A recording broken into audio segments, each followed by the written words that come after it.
ਸਤਿ ਸ਼੍ਰੀ ਅਕਾਲ। ਖਬਰਾਂ ਦੇ ਇਸ ਬੁਲੇਟਿਨ ਵਿੱਚ ਤੁਹਾਡਾ ਸਵਾਗਤ ਹੈ। ਮੈਂ ਹਾਂ ਰਚਨਾ ਸੇਵਕ। ਤੁਸੀਂ ਵੇਖ ਰਹੇ ਹੋ ਟੀਵੀ ਪੰਜਾਬ।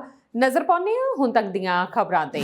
ਅਮਰੀਕਾ 'ਚ ਸੰਘੀ ਸਰਕਾਰ ਦਾ ਕੁੱਲ ਰਾਸ਼ਟਰੀ ਕਰਜ਼ਾ 34,000 ਅਰਬ ਡਾਲਰ ਦੇ ਰਿਕਾਰਡ ਉੱਚ ਪੱਧਰ ਤੇ ਪਹੁੰਚ ਗਿਆ ਹੈ। ਕਰਜ਼ੇ ਦਾ ਇਸ ਪੱਧਰ ਤੋਂ ਪਤਾ ਲੱਗਦਾ ਹੈ ਕਿ ਆਉਣ ਵਾਲੇ ਸਾਲਾਂ 'ਚ ਸਰਕਾਰ ਨੂੰ ਦੇਸ਼ ਦੀ ਬੈਲੈਂਸ ਸ਼ੀਟ ਨੂੰ ਸੁਧਾਰਨ ਲਈ ਸਿਆਸੀ ਅਤੇ ਆਰਥਿਕ ਮੋਰਚੇ ਤੇ ਕਈ ਚੁਣੌਤੀਆਂ ਦਾ ਸਾਹਮਣਾ ਕਰਨਾ ਪਵੇਗਾ। ਅਮਰੀਕੀ ਵਿੱਤ ਵਿਭਾਗ ਨੇ ਦੇਸ਼ ਦੀ ਵਿੱਤੀ ਸਥਿਤੀ ਤੇ ਇੱਕ ਰਿਪੋਰਟ ਜਾਰੀ ਕੀਤੀ ਹੈ।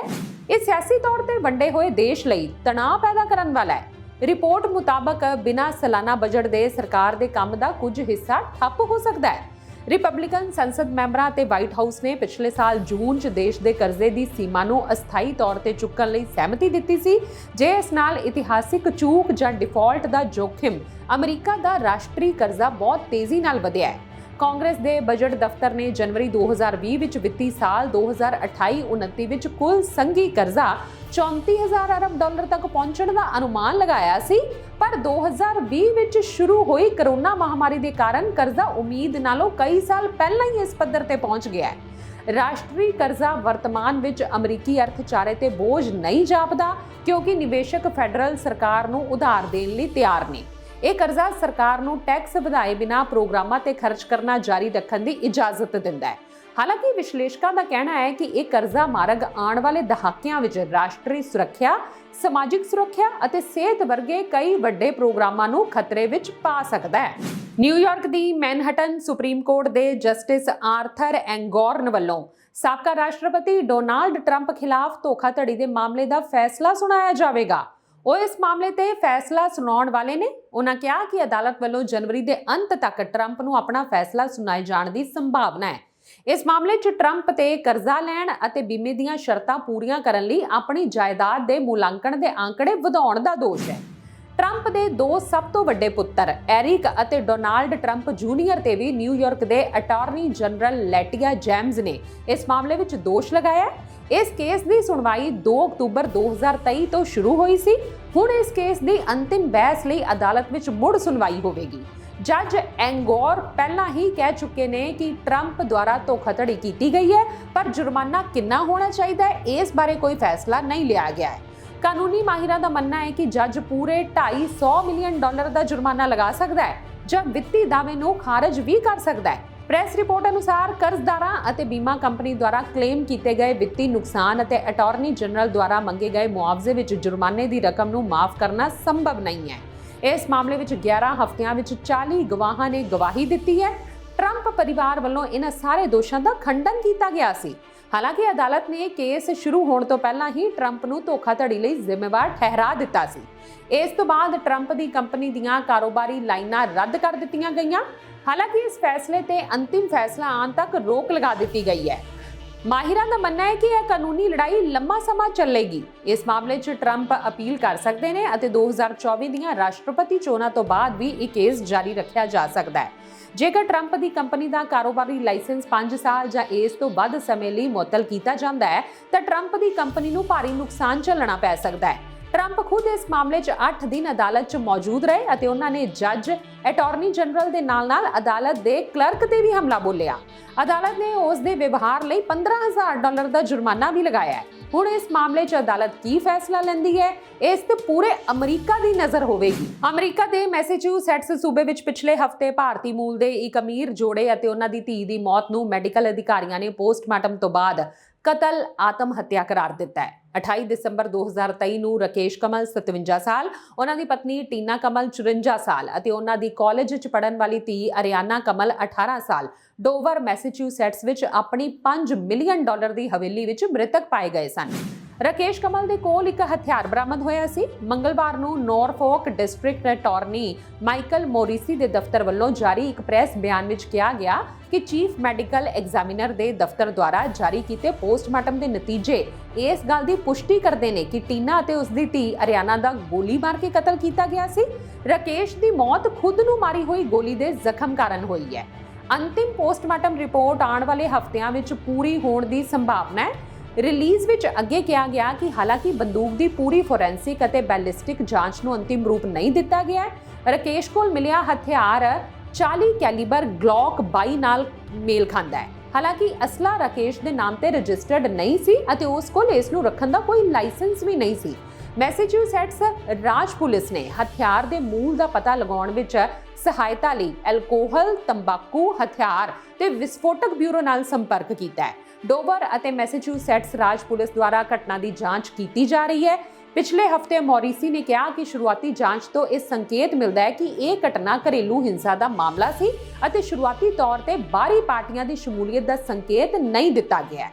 ਡੋਵਰ ਪੁਲਿਸ ਨੂੰ ਲਗਭਗ ਸ਼ਾਮ 7:24 ਤੇ ਕਮਲ ਨਿਵਾਸ ਤੇ ਜਵਾਬ ਦੀ ਬੇਨਤੀ ਕਰਨ ਲਈ 911 ਕਾਲ ਮਿਲੀ ਸੀ। ਜਦੋਂ ਪੁਲਿਸ ਮੌਕੇ ਤੇ ਪਹੁੰਚੀ ਤਾਂ ਕਮਲ ਪਰਿਵਾਰ ਨੂੰ ਮ੍ਰਿਤਕ ਪਾਇਆ ਗਿਆ ਸੀ। ਮੌਰੀਸੀ ਨੇ ਕਿਹਾ ਕਿ ਘਰ ਨਾਲ ਜੁੜੀ ਕੋਈ ਵੀ ਪਹਿਲਾਂ ਪੁਲਿਸ ਰਿਪੋਰਟ ਨਹੀਂ ਹੈ। ਦ ਨਿਊਯਾਰਕ ਪੋਸਟ ਦੀ ਇੱਕ ਰਿਪੋਰਟ ਅਨੁਸਾਰ ਪਰਿਵਾਰ ਦੀ ਵਿਸ਼ਾਲ ਹਵੇਲੀ, ਜਿਸ ਦੀ ਕੀਮਤ 5.45 ਮਿਲੀਅਨ ਅਮਰੀਕੀ ਡਾਲਰ ਹੈ, 1 ਸਾਲ ਪਹਿਲਾਂ ਫੋਲੋਜ਼ਰ ਵਿੱਚ ਚਲੀ ਗਈ ਸੀ ਅਤੇ 3 ਮਿਲੀਅਨ ਡਾਲਰ ਵਿੱਚ ਵੇਚੀ ਗਈ ਸੀ। ਡੀਏ ਨੇ ਕਿਹਾ ਕਿ ਉਸ ਸਮੇਂ ਹਵੇਲੀ ਵਿੱਚ ਮਾਰੇ ਗਏ ਪਰਿਵਾਰ ਦੇ ਮੈਂਬਰ ਹੀ ਰਹਿ ਰਹੇ ਸਨ। ਉਹਨਾਂ ਨੇ ਕਿਹਾ ਕਿ ਇਹ ਇਲਾਕਾ ਰਾਜ ਦੇ ਸਭ ਤੋਂ ਅਮੀਰ ਇਲਾਕੇ ਵਿੱਚੋਂ ਇੱਕ ਹੈ ਅਤੇ ਇੱਕ ਸੁਰੱਖਿਅਤ ਥਾਂ ਮੰਨੀ ਜਾਂਦੀ ਹੈ। ਜਾਪਾਨ ਅਤੇ ਮਿਆਂਮਾਰ ਤੋਂ ਬਾਅਦ ਹੁਣ ਅਫਗਾਨਿਸਤਾਨ ਵਿੱਚ ਵੀ ਭੂਚਾਲ ਦੇ ਝਟਕੇ ਮਹਿਸੂਸ ਕੀਤੇ ਗਏ ਨੇ। ਦੇਰ ਰਾਤ ਆਏ ਇਹਨਾਂ ਝਟਕਿਆਂ ਦੀ ਤੀਬਰਤਾ ਰਿਕਟਰ ਪੈਮਾਨੇ ਤੇ 4.4 ਮਾਪੀ ਗਈ। ਰਾਸ਼ਟਰੀ ਭੂਚਾਲ ਵਿਗਿਆਨ ਕੇਂਦਰ ਦੇ ਅਨੁਸਾਰ ਇਸ ਭੂਚਾਲ ਦਾ ਕੇਂਦਰ ਫੈਜ਼ਾਬਾਦ ਤੋਂ 126 ਕਿਲੋਮੀਟਰ ਪੂਰਬ ਵਿੱਚ ਸੀ।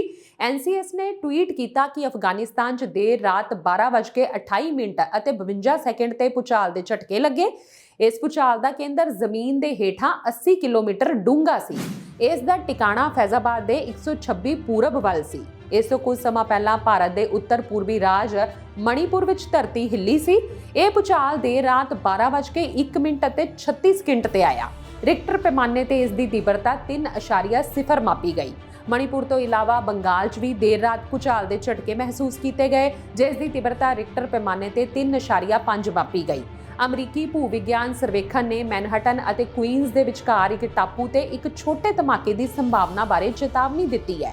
ਧਮਾਕੇ ਦਾ ਕਾਰਨ ਨਿਊਯਾਰਕ ਵਿੱਚ ਮੰਗਲਵਾਰ ਤੜਕੇ ਆਇਆ ਭੂਚਾਲ ਹੈ, ਜਿਸ ਦੀ ਤੀਬਰਤਾ ਰਿਕਟਰ ਪੈਮਾਨੇ ਤੇ 1.7 ਮਾਪੀ ਗਈ ਸੀ। ਮੈਨਹਟਨ ਅਤੇ ਕੁਈਨਜ਼ ਦੇ ਕੁਝ ਲੋਕਾਂ ਨੇ ਕਿਹਾ ਕਿ ਸਵੇਰੇ 6 ਵਜੇ ਤੋਂ ਪਹਿਲਾਂ ਛੋਟੇ ਧਮਾਕਿਆਂ ਦੀ ਆਵਾਜ਼ ਸੁਣਾਈ ਦਿੱਤੀ ਸੀ। ਇੱਕ ਇਰਾਕੀ ਸ਼ੀਆ ਮਲੀਸ਼ੀਆ ਨੇ ਇਰਾਕ ਅਤੇ ਸੀਰੀਆ ਵਿੱਚ ਅਮਰੀਕੀ ਫੌਜੀ ਟਿਕਾਣਿਆਂ ਤੇ ਹਮਲੇ ਕਰਨ ਦੀ ਜ਼ਿੰਮੇਵਾਰੀ ਲਈ ਹੈ। ਇਰਾਕ ਵਿੱਚ ਇਸਲਾਮਿਕ ਪ੍ਰਤੀਰੋਧ ਨਾਮਕ ਮਲੀਸ਼ੀਆ ਨੇ ਇੱਕ ਆਨਲਾਈਨ ਬਿਆਨ ਵਿੱਚ ਦਾਅਵਾ ਕੀਤਾ ਹੈ ਕਿ ਉਸ ਦੇ ਲੜਾਕਿਆਂ ਨੇ ਉੱਤਰੀ ਅਰਧ ਖੁਦ ਮੁਖਤਿਆਰ ਕੁਰਦਿਸਤਾਨ ਖੇਤਰ ਵਿੱਚ ਅਰਬਿਲ ਹਵਾਈ ਅੱਡੇ ਦੇ ਨੇੜੇ ਇੱਕ ਬੇਸ ਹਾਊਸਿੰਗ.ਐਸ ਦੀ ਅਗਵਾਈ ਵਾਲੇ ਗੱਠਜੋੜ ਬਲਾਂ ਉੱਤੇ ਬੰਬ ਨਾਲ ਭਰੇ ਡਰੋਨ ਨੂੰ ਲਾਂਚ ਕੀਤਾ। ਖੇਤਰੀ ਅੱਤਵਾਦ ਰੋਕੂ ਸੇਵਾ ਦੇ ਇੱਕ ਬਿਆਨ ਨੇ ਹਮਲੇ ਦੀ ਪੁਸ਼ਟੀ ਕੀਤੀ ਅਤੇ ਕਿਹਾ ਕਿ ਏਰਬਿਲ ਹਵਾਈ ਅੱਡੇ ਦੇ ਨੇੜੇ ਇੱਕ ਬੇਸ ਤੇ ਹਮਲਾ ਕਰਨ ਦੀ ਕੋਸ਼ਿਸ਼ ਕਰਦੇ ਹੋਏ ਸਵੇਰੇ ਇੱਕ ਬੂਬੀ ਫਸੇ ਡਰੋਨ ਨੂੰ ਗੋਲੀ ਮਾਰ ਦਿੱਤੀ ਗਈ ਸੀ। ਹਥਿਆਰਬੰਦ ਸਮੂਹ ਨੇ ਦਿਨ ਵੇਲੇ ਗੁਆਂਢੀ ਸੀਰੀਆ ਵਿੱਚ 4 ਅਮਰੀਕੀ ਫੌਜੀ ਟਿਕਾਣਿਆਂ ਤੇ ਡਰੋਨ ਅਤੇ ਰਾਕੇਟ ਹਮਲੇ ਸ਼ੁਰੂ ਕਰਨ ਦੀ ਜ਼ਿੰਮੇਵਾਰੀ ਲਈ। ਵੱਖਰੇ ਬਿਆਨਾਂ ਵਿੱਚ ਸਮੂਹ ਨੇ ਕਿਹਾ ਕਿ ਉਸ ਦੇ ਲੜਾਕਿਆਂ ਨੇ ਅਲ ਹਸਾਕਾਹ ਪ੍ਰਾਂਤ ਵਿੱਚ ਅਲ ਮਲਿਕੀਆਹ ਅਤੇ ਰੁਮੇਲਾਨ ਵਿੱਚ ਅਮਰੀਕੀ ਟਿਕਾਣਿਆਂ ਦੇ ਨਾਲ-ਨਾਲ ਦੀਰ ਅਲ ਵਿੱਚ ਅਲ ਉਮਰ ਤੇਲ ਖੇਤਰ ਵਿੱਚ US green village military base ਉੱਤੇ 3 ਡਰੋਨ ਹਮਲੇ ਕੀਤੇ, ਜਦੋਂ ਕਿ ਚੌਥਾ ਹਮਲਾ ਅਲ ਹਸਾਕਾਹ ਸੂਬੇ ਵਿੱਚ ਅਲ ਸ਼ਦਾਦੀ ਅਮਰੀਕੀ ਬੇਸ ਤੇ ਇੱਕ ਰਾਕੇਟ ਬੈਰਾਜ ਸੀ। ਬਿਆਨਾਂ ਅਨੁਸਾਰ ਇਰਾਕੀ ਹਥਿਆਰਬੰਦ ਸਮੂਹ ਦੇ ਹਮਲੇ ਗਾਜ਼ਾ ਪੱਟੀ ਵਿੱਚ ਚੱਲ ਰਹੇ ਇਜ਼ਰਾਈਲ ਹਮਾਸ ਯੁੱਧ ਦੇ ਵਿਚਕਾਰ ਅਮਰੀਕੀ ਫੌਜਾਂ ਦੇ ਵਿਰੁੱਧ ਜਵਾਬੀ ਕਾਰਵਾਈਆਂ ਦੀ ਲੜੀ ਦਾ ਹਿੱਸਾ ਨੇ। Syrian observatory for human rights ਨੇ ਕਿਹਾ ਕਿ ਹਾਲ ਹੀ ਦੇ ਹਮਲਿਆਂ ਨਾਲ 19 ਅਕਤੂਬਰ 2023 ਤੋਂ ਸੀਰੀਆ ਵਿੱਚ ਅਮਰੀਕੀ ਟਿਕਾਣਿਆਂ ਤੇ ਦਰਜ ਕੀਤੇ ਗਏ ਹਮਲਿਆਂ ਦੀ ਗਿਣਤੀ 71 ਹੋ ਗਈ ਹੈ। ਦੱਖਣੀ ਅਫਰੀਕਾ ਨੇ ਸੰਯੁਕਤ ਰਾਸ਼ਟਰ ਦੀ ਸਿਖਰਲੀ ਅਦਾਲਤ ਵਿੱਚ ਕੇਸ ਦਾਇਰ ਕਰਕੇ ਦੋਸ਼ ਲਾਇਆ ਹੈ ਕਿ ਗਾਜ਼ਾ ਵਿੱਚ ਇਜ਼ਰਾਈਲ ਦੀ ਫੌਜੀ ਮੁਹਿੰਮ ਨਸਲਕੁਸ਼ੀ ਦੇ ਬਰਾਬਰ ਹੈ। ਇਸ ਦੇ ਨਾਲ ਹੀ ਇਜ਼ਰਾਈਲ ਨੇ ਅੰਤਰਰਾਸ਼ਟਰੀ ਅਦਾਲਤ ਵਿੱਚ ਇਸ ਮਾਮਲੇ ਦਾ ਦਲੇਰੀ ਨਾਲ ਸਾਹਮਣਾ ਕਰਨ ਦਾ ਸੰਕਲਪ ਜਤਾਇਆ ਹੈ। ਦੱਖਣੀ ਅਫਰੀਕਾ ਨੇ 84 ਪੰਨਿਆਂ ਦੀ ਪਟੀਸ਼ਨ ਵਿੱਚ ਕਿਹਾ ਹੈ ਕਿ ਇਜ਼ਰਾਈਲ ਦੀ ਕਾਰਵਾਈ ਨਸਲਕੁਸ਼ੀ ਦੀ ਕਿਸਮ ਦੀ ਹੈ, ਕਿਉਂਕਿ ਇਸ ਦੇ ਪਿੱਛੇ ਇਰਾਦਾ ਗਾਜ਼ਾ ਵਿੱਚ ਫਲਸਤੀਨ ਦੇ ਵੱਡੇ ਹਿੱਸੇ ਨੂੰ ਤਬਾਹ ਕਰਨਾ ਹੈ। ਪਟੀਸ਼ਨ ਵਿੱਚ ਅੰਤਰਰਾਸ਼ਟਰੀ ਅਦਾਲਤ ਨੂੰ ਇਹ ਐਲਾਨ ਕਰਨ ਦੀ ਬੇਨਤੀ ਕੀਤੀ ਗਈ ਹੈ ਕਿ ਇਜ਼ਰਾਈਲ ਨੇ ਨਸਲਕੁਸ਼ੀ ਕਨਵੈਨਸ਼ਨ ਦੇ ਤਹਿਤ ਆਪਣੀਆਂ ਜ਼ਿੰਮੇਵਾਰੀਆਂ ਦੀ ਉਲੰਘਣਾ ਕੀਤੀ ਹੈ ਅਤੇ ਲਗਾਤਾਰ ਉਲੰਘਣਾ ਕਰ ਰਿਹਾ ਹੈ। ਕਾਰਵਾਈਆਂ ਨੂੰ ਤੁਰੰਤ ਬੰਦ ਕਰਨ ਦੇ ਆਦੇਸ਼ ਵੀ ਦਿੱਤੇ ਜਾਣੇ ਚਾਹੀਦੇ ਨੇ ਤਾਂ ਜੋ ਲੋਕਾਂ ਨੂੰ ਕੁਝ ਰਾਹਤ ਮਿਲ ਸਕੇ ਅਤੇ ਉਹ ਇਮਾਰਤਾਂ ਦਾ ਮੁੜ ਨਿਰਮਾਣ ਕਰ ਸਕਣ ਜਿਨ੍ਹਾਂ ਨੂੰ ਉਹਨਾਂ ਨੇ ਤਬਾਹ ਕੀਤਾ ਹੈ। ਗਾਜ਼ਾ ਵਿੱਚ ਸਿਹਤ ਮੰਤਰਾਲੇ ਨੇ 19 ਲੋਕਾਂ ਦੇ ਨਾਮ ਪ੍ਰਕਾਸ਼ਿਤ ਕੀਤੇ ਨੇ, ਜਿਨ੍ਹਾਂ ਨੂੰ ਮੈਡੀਕਲ ਉਦੇਸ਼ਾਂ ਲਈ ਰਫਾਹ ਬਾਰਡਰ ਕ੍ਰਾਸਿੰਗ ਰਾਹੀਂ ਮਿਸਰ ਭੇਜਿਆ ਜਾਵੇਗਾ। 19 ਲੋਕਾਂ ਵਿੱਚ 2 ਹਫ਼ਤਿਆਂ ਦਾ ਇੱਕ ਬੱਚਾ ਅਤੇ ਕੈਂਸਰ ਦੇ ਮਰੀਜ਼ ਸ਼ਾਮਲ ਨੇ। ਮੰਤਰਾਲੇ ਦੇ ਅਨੁਸਾਰ ਕੁਝ ਹੋਰ ਮਰੀਜ਼ ਵੀ ਗੰਭੀਰ ਡਾਕਟਰੀ ਸਥਿਤੀਆਂ ਤੋਂ ਪੀੜਿਤ ਨੇ, ਜਿਨ੍ਹਾਂ ਨੂੰ ਡੂੰਘੀਆਂ ਸੱਟਾਂ ਲੱਗੀਆਂ ਨੇ। ਪਿਛਲੇ ਸਾਲ ਦਸੰਬਰ ਵਿੱਚ ਸੰਯੁਕਤ ਰਾਸ਼ਟਰ ਨੇ ਕਿਹਾ ਸੀ ਕਿ ਅੱਤਵਾਦੀ ਸਮੂਹ ਦੇ 7 ਅਕਤੂਬਰ ਦੇ ਹਮਲੇ ਤੋਂ ਬਾਅਦ ਹਮਾਸ ਦੇ ਨਿਯੰਤਰਿਤ ਐਨਕਲੇਵ ਤੋਂ ਬਾਹਰ ਕੱਢੇ ਗਏ ਜ਼ਖਮੀ ਫਲਸਤੀਨੀਆਂ ਅਤੇ ਹੋਰ ਮੈਡੀਕਲ ਮਾਮਲਿਆਂ ਦੀ ਗਿਣਤੀ ਭੜਕੀ ਹੋਈ ਲੜਾਈ ਵਿੱਚ ਜ਼ਖਮੀ ਹੋਏ ਲੋਕਾਂ ਦੀ ਕੁੱਲ ਸੰਖਿਆ ਦਾ ਸਿਰਫ 1% ਹੈ। ਇਹਨਾਂ ਲੋਕਾਂ ਨੂੰ ਬਾਹਰ ਕੱਢਣ ਦਾ ਕੰਮ ਉਦੋਂ ਸ਼ੁਰੂ ਹੋਇਆ ਹੈ ਜਦੋਂ ਮੰਤਰਾਲੇ ਨੇ 30 ਦਸੰਬਰ 2023 ਨੂੰ ਗਾਜ਼ਾ ਵਿੱਚ ਗੰਭੀਰ ਅਤੇ ਗੁੰਝਲਦਾਰ ਡਾਕਟਰੀ ਸਥਿਤੀਆਂ ਦਾ ਸਾਹਮਣਾ ਕਰ ਰਹੇ 5300 ਤੋਂ ਵੱਧ ਜ਼ਖਮੀ ਅਤੇ ਬਿਮਾਰ ਲੋਕਾਂ ਨੂੰ ਕੱਢਣ ਨੂੰ ਤਰਜੀਹ ਦੇਣ ਦੀ ਜ਼ਰੂਰਤ ਤੇ ਜ਼ੋਰ ਦਿੱਤਾ ਸੀ। ਮੰਤਰਾਲੇ ਦੇ ਅਨੁਸਾਰ ਯੁੱਧ ਸ਼ੁਰੂ ਹੋਣ ਤੋਂ ਬਾਅਦ ਗਾਜ਼ਾ ਵਿੱਚ ਘੱਟੋ-ਘੱਟ 21672 ਫਲਸਤੀਨੀ ਮਾਰੇ ਗਏ ਨੇ, ਜਦੋਂ ਕਿ 55165 ਜ਼ਖਮੀ ਹੋਏ ਨੇ। ਮਰਨ ਵਾਲਿਆਂ ਵਿੱਚ 70% ਔਰਤਾਂ ਅਤੇ ਬੱਚੇ ਦੱਸੇ ਜਾਂਦੇ ਨੇ। ਇਜ਼ਰਾਈਲ ਵਿੱਚ 1200 ਤੋਂ ਵੱਧ ਮੌਤਾਂ ਹੋਈਆਂ ਨੇ, ਜਿਨ੍ਹਾਂ ਵਿੱਚ ਵਿਦੇਸ਼ੀ ਨਾਗਰਿਕ ਅਤੇ 36 ਬੱਚੇ ਸ਼ਾਮਿਲ ਨੇ। ਇਜ਼ਰਾਈਲੀ ਅਧਿਕਾਰੀਆਂ ਦੇ ਅਨੁਸਾਰ ਜ਼ਿਆਦਾਤਰ ਹੱਤਿਆਵਾਂ 7 ਅਕਤੂਬਰ ਨੂੰ ਹੋਈਆਂ। ਇਜ਼ਰਾਈਲ ਡਿਫੈਂਸ ਫੋਰਸਿਸ ਨੇ ਇਜ਼ਰਾਈਲ ਅਤੇ ਹਮਾਸ ਵਿਚਕਾਰ 7 ਅਕਤੂਬਰ 2023 ਤੋਂ ਚੱਲ ਰਹੀ ਜੰਗ ਵਿੱਚ ਮਹੱਤਵਪੂਰਨ ਸਫਲਤਾ ਹਾਸਲ ਕੀਤੀ ਹੈ। ਟਾਈਮਜ਼ ਆਫ ਇਜ਼ਰਾਈਲ ਦੇ ਅਨੁਸਾਰ ਇਜ਼ਰਾਈਲੀ ਰੱਖਿਆ ਬਲ ਨੇ ਲੈਬਨਾਨ ਵਿੱਚ ਹਿਜ਼ਬੁੱਲਾ ਦੇ ਟਿਕਾਣਿਆਂ ਤੇ ਡਰੋਨ ਹਮਲੇ ਦੌਰਾਨ ਹਮਾਸ ਦੇ ਉਪਨੇਤਾ ਸਾਲੇਹ ਅਲ ਅਰੋਰੀ ਨੂੰ ਮਾਰ ਦਿੱਤਾ।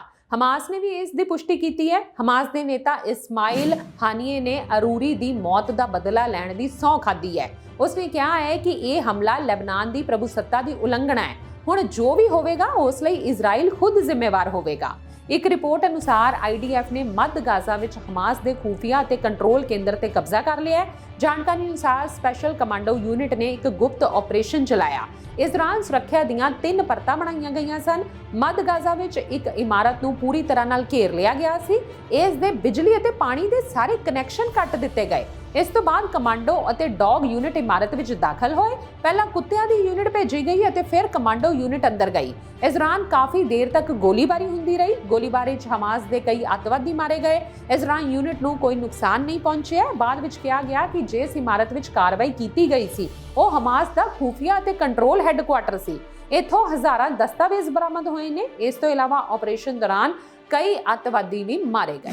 ਤੇ ਇਹ ਸਨ ਹੁਣ ਤੱਕ ਦੀਆਂ ਖਬਰਾਂ। ਮੈਨੂੰ ਰਚਨਾ ਸੇਵਕ ਨੂੰ ਦੇ ਦਿਓ ਇਜਾਜ਼ਤ। ਤੁਸੀਂ ਵੇਖਦੇ ਰਹੋ TV ਪੰਜਾਬ।